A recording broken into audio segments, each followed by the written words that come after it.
First হচ্ছে classification of muscle. মাসেলকে আমরা কিভাবে ক্লাসিফিকেশন করতে পারি? তো ফার্স্ট হচ্ছে অন দ্য বেসিস অফ স্ট্রাইয়েশন।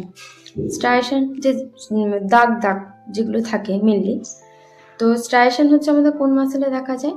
এক হচ্ছে যে এটা স্ট্রাইয়েশনের উপর ভাগ করে আমরা মাসেলকে দুটো ভাগে ভাগ করতে পারি। এক হচ্ছে স্ট্রেটেড মাসেল, একটা নন স্ট্রেটেড মাসেল। স্ট্রেটেড মাসেল যেখানে স্ট্রাইয়েশন থাকে, তেমন হচ্ছে যে আমাদের কার্ডিয়াক মাসেল, আরটা হচ্ছে যে স্কেলিটাল মাসেল। আর নন স্ট্রেটেড মাসেল আর স্মুথ মাসেল। স্মুথ মাসেলে কোনো রকম স্ট্রাইয়েশন থাকে না।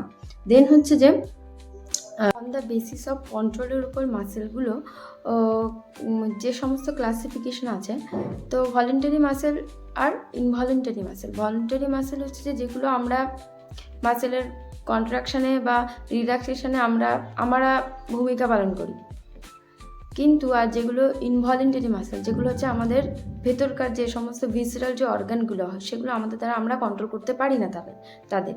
তো কন্ট্রোল যেগুলো করতে পারি তার মধ্যে হচ্ছে স্কেলিটাল মাসেল, আর ইনভলেন্টারি মাসেল মধ্যে কার্ডিয়াক মাসেল, আরটা হচ্ছে স্মুথ মাসেল।